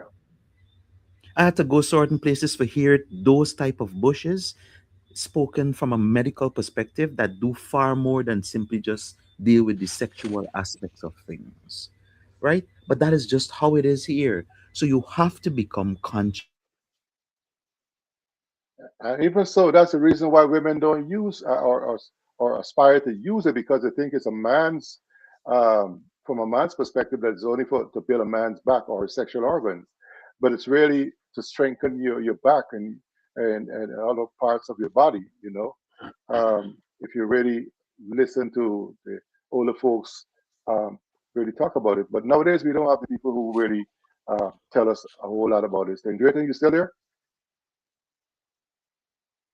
Because we got Raquel Gentle saying, but sometimes Guyanese have a mentality when they see someone at the doctor's office lines or the offices, they always think you have some other disease and gone spreading rumors. Yeah, Yeah, um, yeah. Hmm. we talking about professionalism. We talking about um, HIPAA laws. We know it here that even the nurses sometimes tell people about your conditions they are understanding Guyana. We talk about privacy. People probably don't maintain that. Overseas, over here, you can be sued, but I don't know what happens in Guyana when it comes to people, that works in these environments and even tell people of your medical condition. But yeah, if you go in a line and people see you there, and that's why that's a stigma because that's why women don't even. I got friends who go to Guyana and give out free pop smears and they reported to me that women were not even coming to do that because the fear of people believing that they're going to have an AIDS test or something is wrong with them chronically. And so they have all this free stuff to give away, and women are apprehensive in going into them to get these things that is good for their own health. And so the stigma in Guyana was what preventing lots of women even from going, and men worse yet, from going to certain places where they can receive the kind of help they need. And before you know it, they're gone because guess what? High cholesterol has no warnings, no warning signs. Heart disease is a leading killer of men, and you can look strong and still be at risk. Yep. You know, but statins, they bring statins out now. You must know the facts for statins. You hear them talk about it on CNN. It helps lower your cholesterol, reduces risk of heart attack, and may cause muscle pain in some men. So there's always a side effect in these things when you use them. Um, but you must know your numbers, gentlemen. So go see a doctor. Know what's your total cholesterol, your LDL, your bad cholesterol. You must know that. Your HDL, what's the good one? And your tri triglycerides. Ladies, where about nurses at, man? Where are the nurses on this thread? Talk to us, ladies, because we have to encourage these men to go see their physician. Gentlemen, where you at? Yes, sorry about that. But you don't know me, I explain. I gotta tell you, I gotta repeat it. Don't repeat it. Yet. Man, it's in and out, man. There's so much things. Oh man, I understand. I empathize, man. But But you as know, as as I was saying, I just want men to really become conscious, right? And being conscious means you will avoid the realm of compulsivity. And when I say compulsivity in the realms of health and well-being, I mean, if you become compulsive, as a man, you will eat what harms you. You will think what drains you. You will react in ways that will slowly destroy your well being. So, in my humble opinion, taking care of your health as a man is not just about taking pills, it's about taking responsibility. You got to be responsible for what you eat, as DJ Quinn rightfully mentioned, because today we are eating because this thing tastes good. We're not looking at the values or the benefits of a meal. Today we can eat one little bowl of nutritious meal that is going to give us the type of nutrients that is going to give us the energies for 24 hours within a day. But today we're eating 5 and 6 and 7 boxes of food, but not the amount of nutrient that is going to take us during the course of the day. So we're not eating consciously. We're eating because KFC got a special and we want to get there at a particular time. We're eating because things taste nice, and we're not eating to recognize and understand this is what this system needs.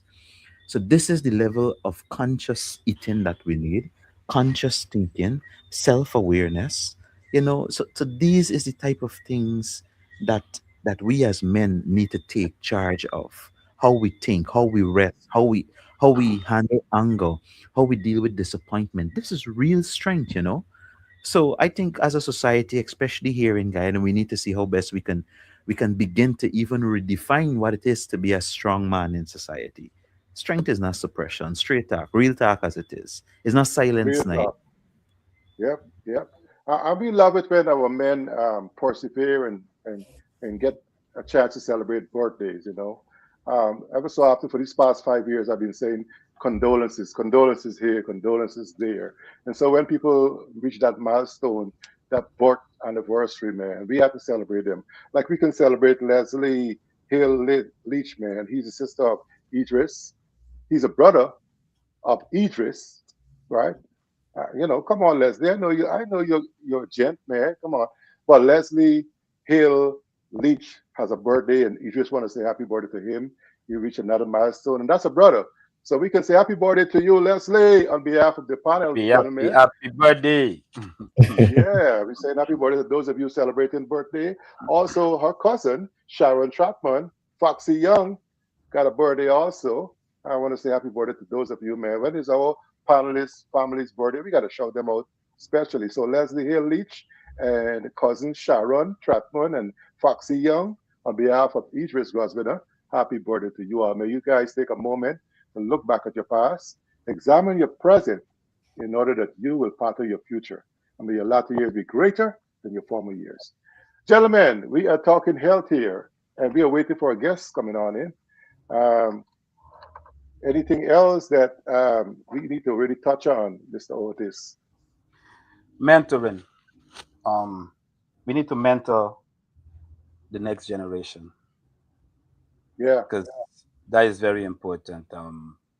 Growing up, we hang out amongst elders, and we have a lot we could teach to the young one, but some of them need to be real humble to learn from the elders. So I think we should pay some attention into the mentoring of the next generation.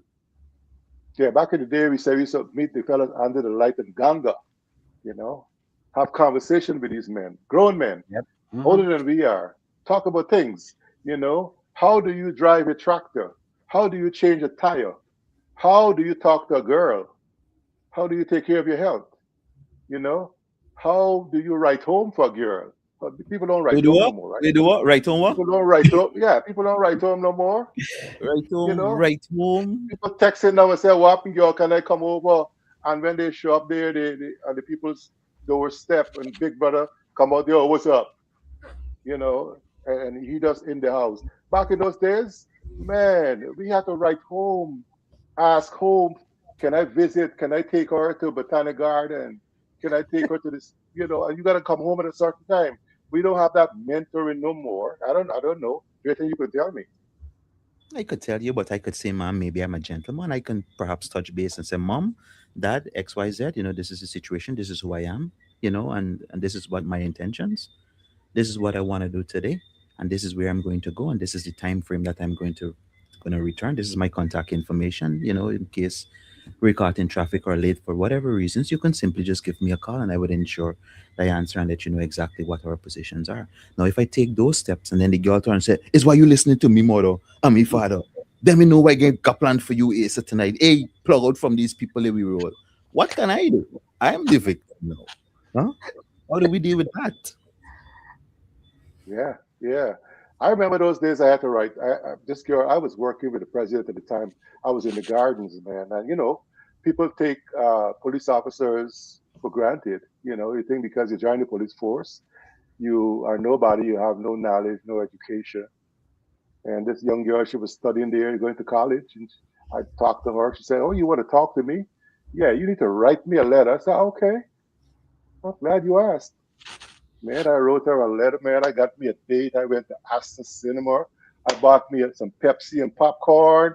Yeah, I'm telling you, those The, are the pep, kind of things we need. the Pepsi and popcorn thing went wrong since then. Astor Grandma, days, oh yeah, Strand oh days, yeah. Metropole Astor, days. Metropole, Strand. Yeah, Bro, the cokes and the popcorn thing, the diet cokes and the popcorn is work when you're broke and you're up on the seawall and you ain't got funds like that. Like Ocasa living high right now in Guyana. You buy a diet cokes and popcorn, the gas is full shop, the popcorn is always necessary. You ain't got to spend no more money. I Them didn't want to days. say it. I gotta let you say those things, I Rayton. I got to can't say say it. it. You don't know I would say it. But So back in there, we what's had your take on Egmont, that, Mallory. Dunstan? What's your take, Dunstan? I'm sorry. What's your take on that? I grew up in the Dunstan, you church. left Guyana so long. Dunstan, I think you left Guyana so long. You don't even know about Egmont, Puri, and, Yes, and, of and Mount course. Sawa Yes, and of all that course. stuff, man. Yes, of Tell us course. about those days. Did you date a girl and did you have to take her to the movie theater? What did you buy for her, Dunstan? No, but what I can say back in those days, I grew up in church, so I had no opportunity to do all these extracurricular activities. Even on Matrimony Day, we were in church, so everything was just per church. But if you're dating and you want to talk to somebody, it was done in church, at church camp. In the village, I guess you have an opportunity to meet and talk with someone and so forth. But honestly, I can tell you, I did not get certain experience in the early days in You respect must to the that early because days, boy. You must everything was squeeze in just the one, church. boy. You squeeze in the Well, one. well, Early I think days. I think you did well, though. I think you did well. You married and you know how to settle down, perhaps. I think you did well. You learned from somebody That's mentored you, right. That's and right. so try to go back in time to see who was that one person who you could emulate from and be a good, decent gentleman. Oh, in terms of growing up, Yes. um, I feel back in those days, I feel for me, and this is how I see it.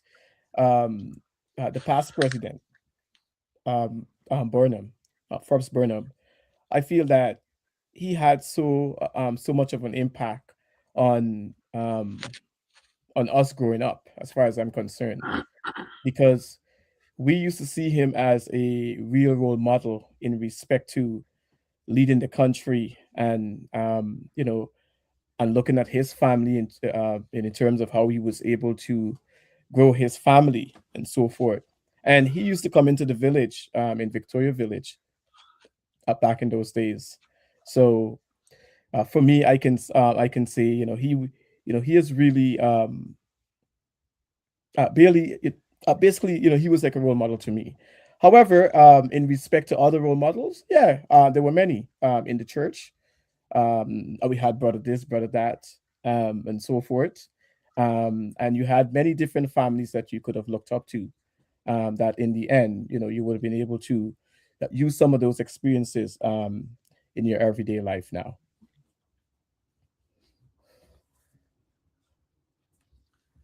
Well, Yeah, did we lost him? I had a lot of role model for me. Yes. I grew up on the streets because being a young kid from the age of 11 and 12, my Yes. daddy wasn't around, so my mom was mom and dad, Yes. man, and she was She was our role model. And she said one thing to us. Listen, it's 10 of us, 7 girls and 3 boys. Lost our brother 1980. Yeah. And my mommy says, listen, she I'm gonna tell you how she said. She said, listen, me never go up coach step in my life. And if any one of you bring any problem, I am not climbing that coach step. And we maintain that. We never let a Yeah. lady climb up because we know she was serious, you know. But going back to something Drayton used to saying it, I'm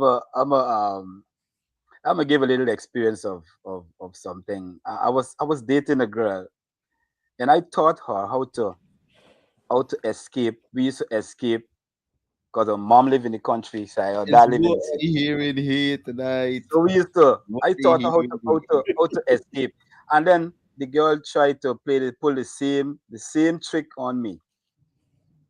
The same trick I taught her. She tried pulling it back on me, and she got busted because listen, I taught you that. You know what I'm saying, Jayton? She from Which East was Coast, right? She from the East Coast, right? It got to be Jayton, from the East Coast, right? Drayton. Yes, Yeah, she from the East.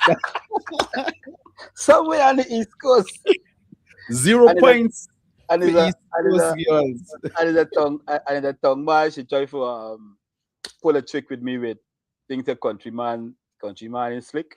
No, so I had to put my foot down and when she was busted, she didn't even realize. I hope she not listening to this live and say, "Oh my God, I'm talking," but I had to, you know. That's somebody. Alison Beard said, "Dunson, you were shy." Alison Beard said, "Dunson, you were shy." Oh, Alison Beard. Oh, probably that's someone that knows And me. Kendra says you know taught the same place. Kendra McKay. Okay. Oh no, because yeah, like I said, I grew up in the church, so everything was just the church, and then also I can say probably mommy did play a role in terms of passing on certain values and morals to all of us, to my brothers and my only sister. So yes, indeed, I was shy. Um, I probably wasn't the talkative person back in those days, but as I get older, things would have changed. Yeah. Awesome. Good conversations we having here on the Gigi Show All Men panel. We got Dunstan Wilson from Canada. We got Mr. Otis T. Jacobs, Otis Guide, and we got in the background on the controls is Mr. Philip Drayton and yours truly, DJ Crane. The ladies are off today. They are listening to us. They're on the thread, and there's a lot of comments that I missed, especially in YouTube. I hope that Drayton, you can find them, and let's talk about those comments that people are making. Once you get out of this thread, somehow you lose these comments, man. And I have to find a way that I can pin some things so we can really get people involved and interacting with us as we go along. But we were expecting a guest also to talk about an event coming up. We will also tell you about an event that we have from the GG show. Dunstan, you might be able to come on in and come with the fellas. Okay. It's going to be a ladies' retreat in the Poconos from the 1st to the 3rd of May. And we still, can accommodate some men because the ladies outnumber us. And, I'm scared when I'm outnumbered, I'm scared with women when they outnumber me in a location that I can't get out so please, Dunstan, consider coming and be part of the team, help out me and Drayton and maybe Winston. It's going to be 3 of us, and it might be like 25. But I don't have, I'm not scared, right? But at least, we can cushion each other, support one another. So I'm asking the fellas to come be part of this retreat, man. We can really support these women also. There's going to be a lot of good discussion, and we can definitely Okay. support our women as something that men ought to do. So consider coming in. So you come in May, and I'll come in August to Carabana. How about that? Okay. Oh, All right. sounds Good good. deal? Sounds All good. right, cool. Yeah, we're talking about all things men here. Good afternoon to you, Leslie Bob Stemple, Kendra is here, Mary Figueroa. Guys, Alison Beard, Atwell say hi. Who's that? Donna Walter and Atwell say hi, she says. You know Oh, those guys? okay, so those are my former workmates at St. John's College. I was a teacher back in the day. Um, Oh, in wow. in the early 2000, I was a teacher at St. John's College in Georgetown. So yeah, yes. Hi, We Hallison. got we got. I'm telling you, man, Dunstan, we got a few more moments before we get out of here at 7 o'clock. But as a male teacher, what are some of the challenges you face as a male teacher in the schools with these young girls who sometimes walk by you and bunks you? You know, you got. I played a song today called "Bam Bam" and all this kind of stuff. What is Objection, your challenge, objection, man? objection. Okay, sir. Okay, sir. Leading the What are witness. some? Well, being a young teacher back in those days, because I started teaching in the year 2000, it was quite challenging for me. And even my past students now, they can say all these things and so forth. But one of the things that I used to maintain is my level of professionalism as a teacher. And I see myself, I wanted to be a role model to all of those students. I have a lot of students now. We are best of friends. We check in on each other almost every single day. And it just shows in terms when I was a teacher, even though, yes, girls would pass and do different things and so forth. I remember there was a scenario back in those days when I go into the classroom. There was one young lady, she sat down, kind of opened up herself, and I said, "What is that? Hello, fix yourself," and so forth. I was that type of teacher. I wasn't the one to, take any bait or anything of that sort. And all of my students, and some of them might be seeing this right now, but all of my students, they can say to you that Sir Dunstan, he was a good teacher. I had parents leaving leaving their girl children in my care. I remember one parent, I used to take her daughter to the National Culture Center, being a teacher, and she was a part of a pageant. And her mom trusted me with her, and I used to do that. As a matter of fact, Allison probably she can comment it in that, but I used to carry myself well, and even now, when I see my students, and they hit me up because some of them I can't remember them because of their features. A lot of things change with them, and then they say, "Sorry, it's me," and so forth. And I said, "Oh, okay. I can hardly remember you." I said, "Okay, look how things change." But I maintain certain values and certain morals with those children back in those days, because I'm telling you, you could get caught up very quickly if if you didn't do that. Yes. Yeah. I mean, I'm in the school system. I'm telling you. Go ahead, Otis. Ladies and gentlemen, this is Dunstan Wilson. I don't want to bring back memories of sadness to him, but Dunstan was lost his brother in Victoria, and I know the pain is still there. Our friend Oh yeah. Andre, and I know that pain is still there of losing the way he lost his brother. So I mean, Yeah. Andre, his brother was a soldier. One of my drinking spar back in the days. Me and his brother used to drink high wine and milk. And Mm. so to say on that note now, earlier Drayton was talking about your body talks to you at times, because That's right. for me, who might not know or who might know, I used to be a big drinker. And one beer, I realized for the past few weeks, like one beer will give me an headache. And when things like that happen, you know that something is not right. So I'm glad I'm not drinking like I used to. Yeah. I'm telling you, man. But listen, guys, we lose men in all forms, Yeah. gentlemen. We lose men in forms of impotence. Men are not talking about that.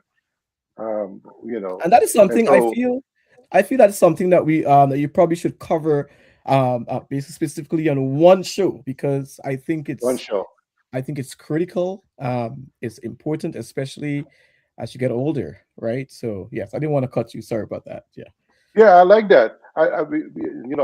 If you would commit to coming back and let's discuss it, we can Oh, definitely sure. talk about that for our next occasion. Sure. Impotence. We're losing men from that because men are walking with their head down, just because things are not working up for them. Come on, but there's more. There's more to life than That's things right. raising up. You know, Yes. um, you still have a family to maintain. You still have to mentor You still have to lead, provide, So why think it's all over if there's some state of impotence? You can get help, And ladies, if you notice that, don't make it a laughing stock. Come on now, you can support the man. You can give him some balgo, right? We say you don't know about those kind of stuff. You don't know about balgo. What is it, Bago? But Look, the some folks in men St. that Lucia are- would call it. listen, The folks in DJ, St. Lucia call it tulame. DJ. Yeah, Some yeah. men gotta know when to hang up the gloves, too, brother. Yeah, that's true. That's true. You got to know the duration. You got to know when time run out. You gotta know when the cricket match over. You have to stop batting at a certain time. Yeah. You don't Some force people the want to issue. make them wrongs in Man one can't innings. walk after a certain age. You know you get heart attack. Y'all know the man who falling and dead in the hotel. He pop a pill and drink a Guinness. You can't remember the story when the girl jumped through the window and come out. Yeah, Was yeah, that- yeah. yeah. Miss Grippy. Yeah, yeah. You gotta be careful and recognize and understand when the gloves need to be hung up. You know? But I don't Yeah, think real. I don't think that issue, like I said, we probably need a separate program for that. But I don't think that issue right now, for some unknown reason, and I'm hoping that there's some kind of medical research that is being done, because there are a lot of young men too are struggling with this kind of situation in their life from very early. I'm not sure, like I say back in the day when you watch too much pornography and all these different things and so forth. But I think it's across the, yes. Everybody experienced that. I mean, there was a dimension in my life when it comes to pornography that I was engaged in. Mhm. Pornography never, and there's if by chance young people today, especially young boys or young teenagers or men, whatever it is experience the type of bowing.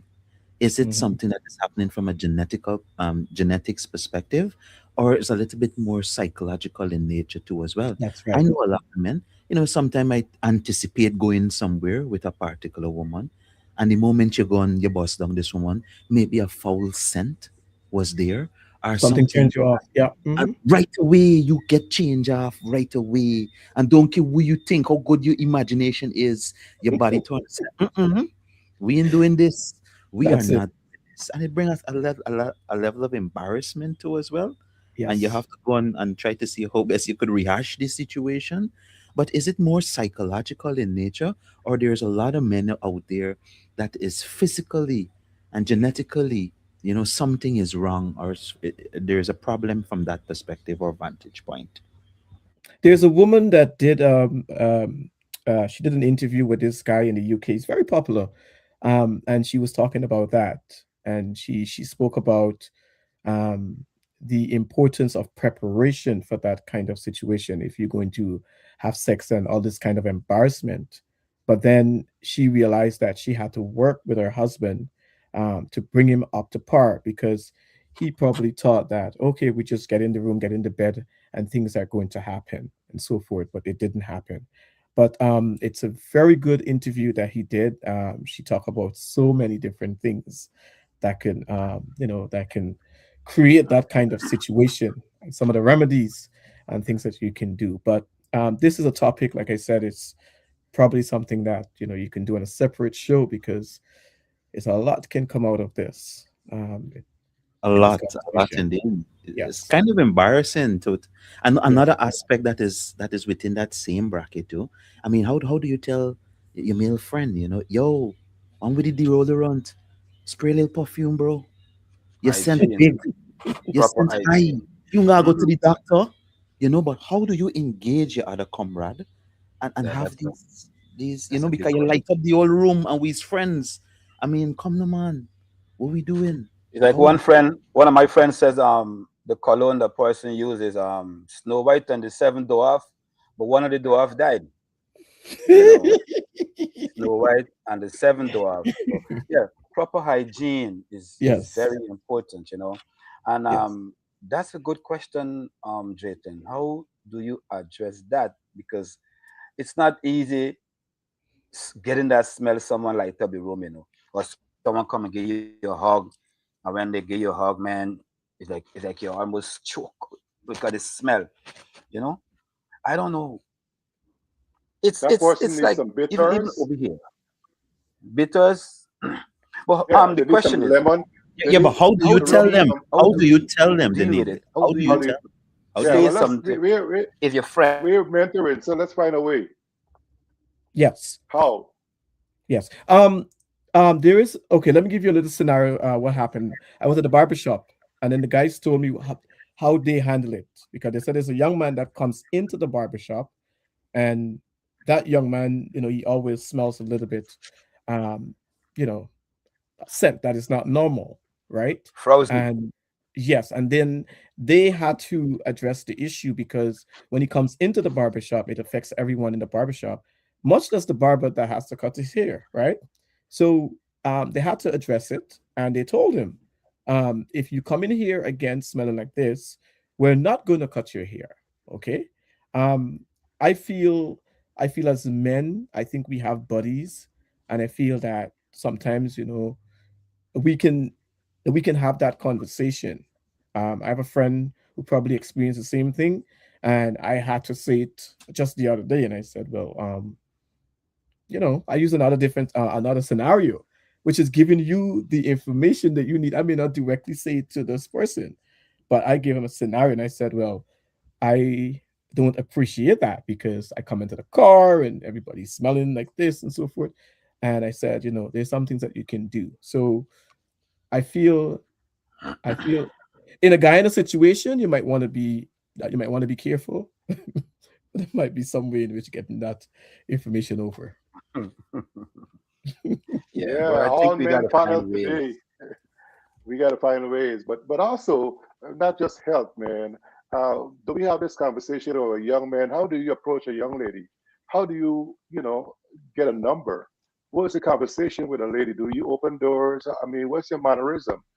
You know, you could always go back to asking the question, what's your relationship with soap and water, your personal hygiene? But you always want to know if you're mentoring them so that they can become good, productive, respectable citizens for women. And as men, Winston, are you mentoring some young boys? I mean, I'm with the boys at school all the time, and I see them talking to these girls, and I would pull them aside and have a conversation with them and say, "Look, man, uh, you would like someone to be talking to your sister like that? That's right. Yeah. Have those conversations, serious conversations, because Mhm. they take it for granted that because the girls are making fun with them too, that they can just tag them, pull them around, slap them around, and do all this kind of stuff. But once that becomes a habit, it becomes chronic, and you take it for granted that you can do that when you marry somebody.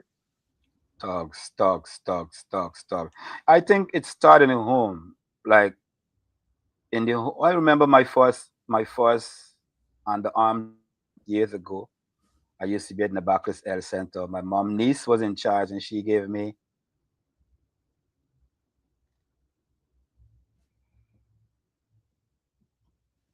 I I believe hope she we didn't lost. give you.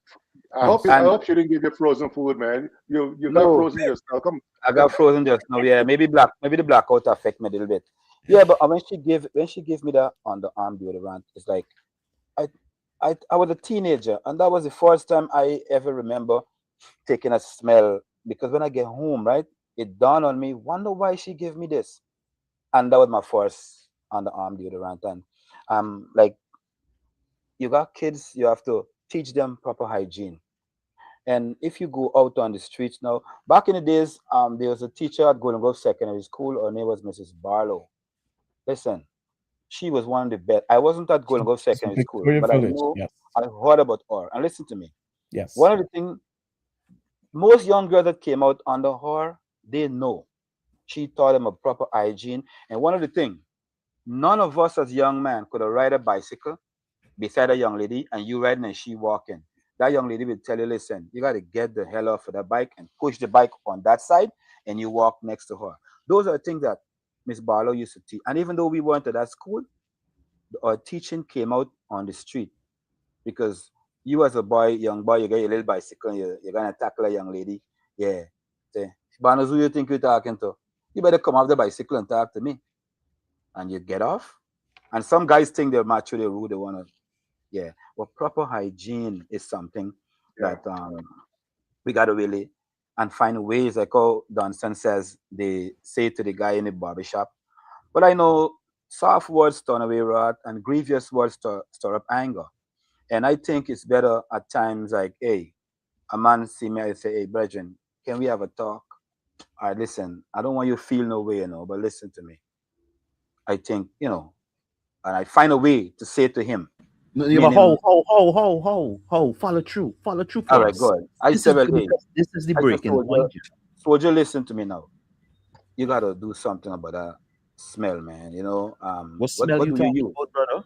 No, I'm talking about like when you walk. I think your perspiration is not. It's smell. I say, you need to bathe, and when you use your And the underarm daylight is deodorant who and you stuff. telling me at all? No, these are the responses you might get. That is Mhm. why certain men don't even approach the situation Yeah, because of the for type of sure. you telling me in bed? Hey, you asking me why you think? Huh? That's You in the guy in the what? situation. Sorry. Disrespectful. You looking for a plug out on you? That's Well, right. listen. If Um, if if the individual gonna plug out on you, right? Um, I will say at least I've tried. That's And right. if Yeah. that individual do not comply, and I move on and leave him, unless somebody else gonna see me, he might go to a girl and try talking to a girl, But again, some people say every molly biscuit got you and cheese. Or you might find a girl. Mm, yeah, but definitely we have to find ways to mentor our boys and young men wherever we can find them. Folks are walking around with their pants looping, dropping, with their shoe untied. Um, Mothers are driving their sons, and sons are not coming out to open the door for them. You, as a father, you've seen that. Sometimes as a male, you got to step in and say, how many times I stop men and say, well, you up front and your mom is behind opening the door for herself? You better get Facts. out back and make sure your mom come in Oh the yes, properly. Facts. oh Start yes. over, you know. Mhm. And so I mean, I don't get much pushback because I guess they look at my frame, they don't give me no static. But for sure, I drag them up when I see them, man. It's be like, come on, man, that's how you're gonna treat your girl. But we have to support our women. Like we have to support our very own Leslie Bobson. But she wants to buy her car. And what do you do if you don't have money to buy your friend or your niece or your godchild a car? Right? You help them if they're raising funds. You help if they're selling biscuits, if they're Yes. selling bush, whatever. You Yeah, support them in any way you can, right? So right here with us, we I got see that. Leslie Bob Sample and Warren and KDC Productions. They have their 10 finger licking barbecue and lime happening on the 31st of May. That's the weekend after the Memorial Day weekend. So folks who come back from Atlanta can come and support Mhm. this thing. It's right there in Brooklyn Avenue. I used to live on this same street, Rogers Avenue, by Club Julian's. Bottle Cafe is 971 Rogers Avenue, Brooklyn, New York. And we have to support Leslie. She wants to buy a car.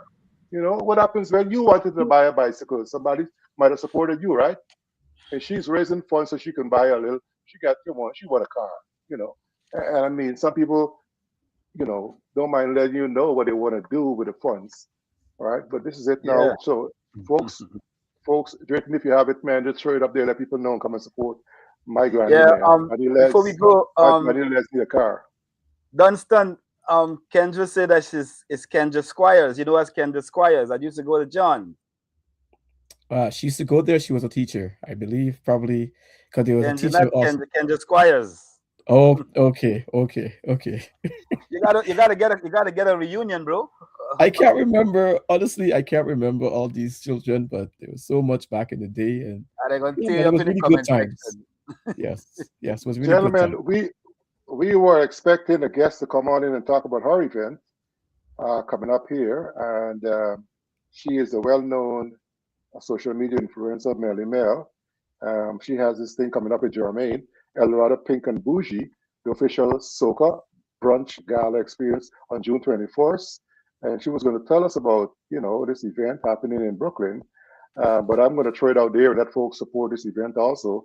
Eldorado Pink and Bougie, the official Soca brunch gala experience happening on June 24th inside Brooklyn, New York. So, Melly Mel, you missed a good opportunity to spill why we are to support you, but I hope you can come back. The GG show is here every Saturday from 5 p.m. And we got 2 minutes to wrap up. So, gentlemen, you got a couple of seconds to give your closing, and let's take it out of here and allow folks to get on back and think about some of the things that we discuss here on the all men panel discussion. I want to Otis. say thanks a lot. Our program this afternoon. Thanks to all that tune in. And remember, at 5 p.m. every Saturday, we here. And thanks for having Dunstan over here with us. And remember, next week on our program next week will be the importance of women's health and the transparency amongst their community. So make sure we lock and load and tune in and be a part of that conversation. We are bringing awareness to you all out there, and we're happy when you guys in the comment section and be a part of the conversation. Thank you very much. Yes. Awesome. Winston, not Winston, I mean, Mr. Lewis, go ahead. Your final thoughts.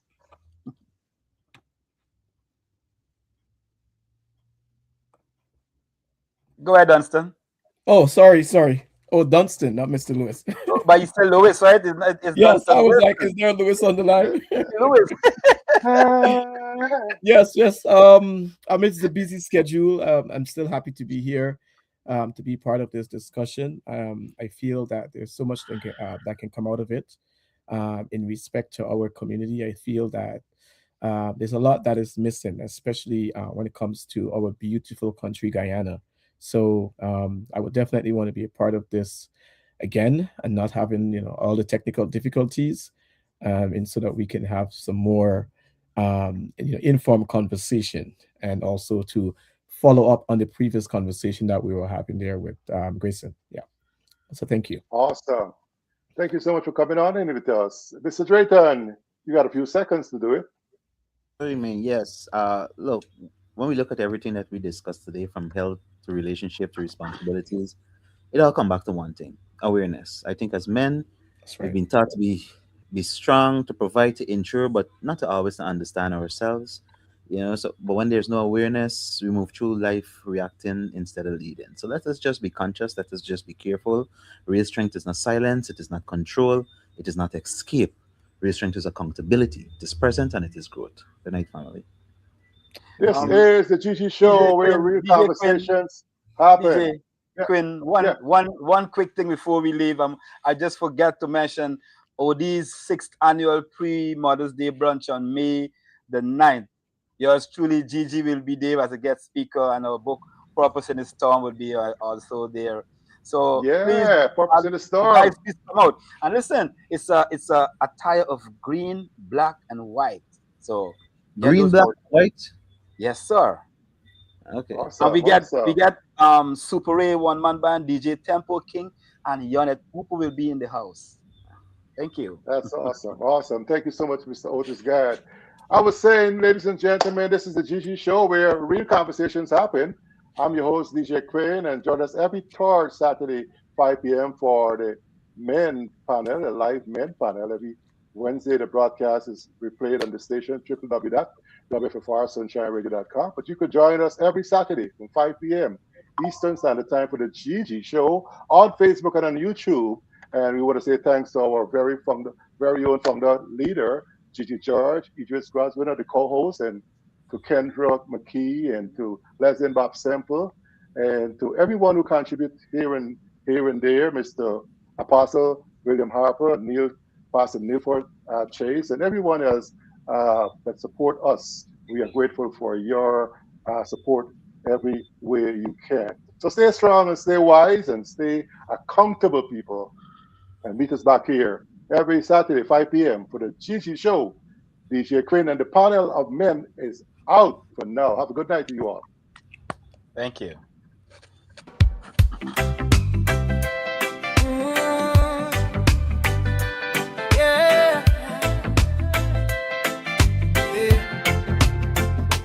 Feel the love, feel the vibe, the GG show.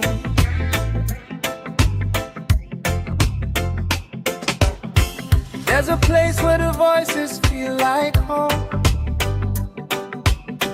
where the truth is spoken, you're never alone. Every story, every art on display, bringing light to guide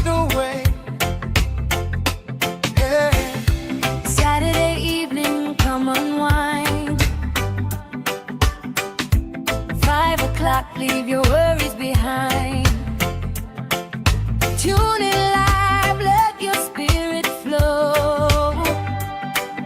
Welcome to the GG Show. Feel the GG vibe, let it take control. Saturday 5 p.m. feeding your soul. Like, share the love, let everybody know there's healing in the GG Show. And if you miss it, don't you